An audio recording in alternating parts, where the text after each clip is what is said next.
BPL শুরুর আগে আলোচনার কেন্দ্রবিন্দুতে চলে এসেছে চট্টগ্রাম রয়্যালস, তবে সেটা নেতিবাচক খবরের কারণে। প্রথমত, তারা ব্যাংক গ্যারান্টি দিয়েছে কি দেয়নি, এরপরে তারা ফ্র্যাঞ্চাইজি ফি দিয়েছে কি দেয়নি, সেই ধরনের একের পর এক খবর আসতে শুরু করে। এবং সবশেষ যখন হাবিবুল বাশা সুমন তিনি মেন্টরের দায়িত্ব থেকে সরে দাঁড়ান, তখন আসলে গুঞ্জনটা আরও বেশি লাউড হয়ে ওঠে। এবং আদৌ চট্টগ্রাম রয়্যালসের মালিকানা ট্রায়াঙ্গেল সার্ভিসেসের কাছে থাকবে কি থাকবে না সেই প্রশ্ন ওঠে, এবং বিসিবি এই টিমটা টেক ওভার করছে কিনা সেই প্রশ্ন দেখা দেয়। তবে দলটা ট্রায়াঙ্গেল সার্ভিসেসের কাছেই আসলে থাকছে, এবং তুষার ইমরান হাবিবুল বাশা সুমনের স্থলাভিষিক্ত হয়েছেন, মেন্টর হিসেবে কাজ করবেন, একই সাথে ব্যাটিং কোচের দায়িত্বে তিনি থাকছেন, এবং হেড কোচের দায়িত্বে থাকছেন মুমিনুল হক। হ্যাঁ, হয়তো বা ওরকম নামি দামি কোচ তিনি না, তবে লোকাল সার্কিটে তিনি কাজ করছেন অনেক দিন ধরে। এবার আমরা দলটা নিয়ে যদি আলোচনা করি, যে চট্টগ্রাম রয়্যালস আসলে বিপিএল এর শিরোপা রেসে থাকার মতো টিম হয়েছে কিনা, সেই আলোচনাটা যদি করি আমরা, তো অকশনের টেবিলে আলোচনা জন্ম দিয়েছিল নাইম শেখকে দলে নিয়ে। 1,10,00,000 টাকা দিয়ে তারা নাইম শেখকে কিনেছে।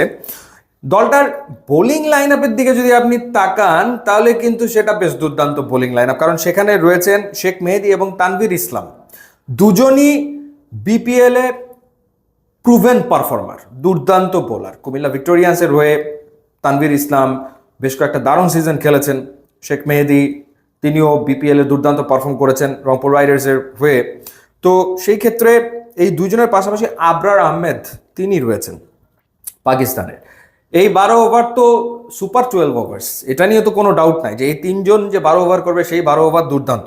এরপরে রয়েছে ন্যাশনাল টিমের ফাস্ট বোলার শরীফুল ইসলাম, অর্থাৎ এ এবং বি ক্যাটাগরি থেকে যে দুইজনকে তারা পিক করেছে, শরীফুল এবং নাইম শেখ।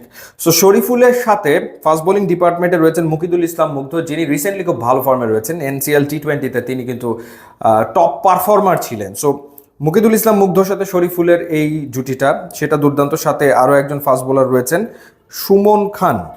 তো এই তিনজন ফাস্ট বোলার রয়েছে। আবু হায়দার রনি রয়েছে, যিনি রিসেন্টলি রাইজিং স্টার এশিয়া কাপে খেলেছে। সো 4 জন ফাস্ট বোলার হয়ে গেল, সাথে 3 জন স্পিনার হয়ে গেল। সো ফাস্ট বোলিং ডিপার্টমেন্ট বা স্পিন ডিপার্টমেন্ট তো যথেষ্ট রকম ভালো, খুবই ভালো।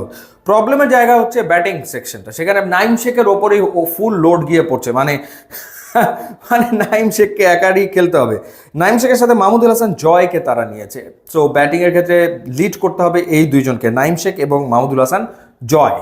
সো মাহমুদুল হাসান জয় টি20 এনসিএল এ একটা সেঞ্চুরিও করেছেন, সেখানে সাদমানও সেঞ্চুরি করেছিলেন। সাদমান কোনো দল পায়নি, চাইলে চট্টগ্রাম রয়্যালস সাদমানকে দলভুক্ত করে ফেলতে পারে। সো এই দুজনই মূল। এর সাথে আরাফাত সানি রয়েছেন, এক্সপিরিয়েন্সড স্পিনার হিসেবে রয়েছেন। এছাড়া শুভাগত হোম চৌধুরীকে নিয়েছে তারা, এবং জিয়াউর রহমানকে নিয়েছে তারা, যারা অনেক সিনিয়র হয়ে গেছে, তো তাদের উপরেও আস্থা রেখেছে। প্রবলেমের জায়গা হচ্ছে তাদের ব্যাটিং। সেখানে অ্যাঞ্জেলো পেরেরা অলরাউন্ডার, যিনি আসছেন না, নিরোশান ডিকওয়ালা তিনি আছেন।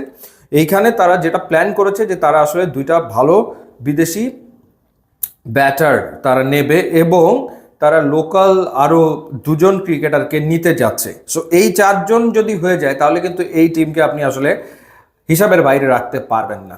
এই টিমকে তখন আর হিসাবের বাইরে রাখা যাবে না, যেহেতু শেখ মেহেদী, তানভীর রয়েছেন, শরীফুল রয়েছেন, মুকিদুল মুগ্ধ রয়েছেন, মাহমুদুল হাসান জয়, নাইম শেখ, তখন আর এই দলকে আপনি হিসাবের বাইরে রাখতে পারবেন না। সো লেটস সি যে তারা আসলে ব্যাটিংয়ের যে ঘাটতি সেটা পূরণ করার জন্য কোন 2 বিদেশিকে নিয়ে আসছে এবং কোন 2 লোকাল ক্রিকেটারকে তারা দলে ভেড়াতে যাচ্ছে, যেটা 2-3 দিনের ভেতরে আসলে জানা যাবে। দেখাই যাক। ইউটিউব, ইনস্টাগ্রাম লিঙ্ক আছে, আপনারা যোগ দিলে খুবই খুশি হবো। And thanks for watching.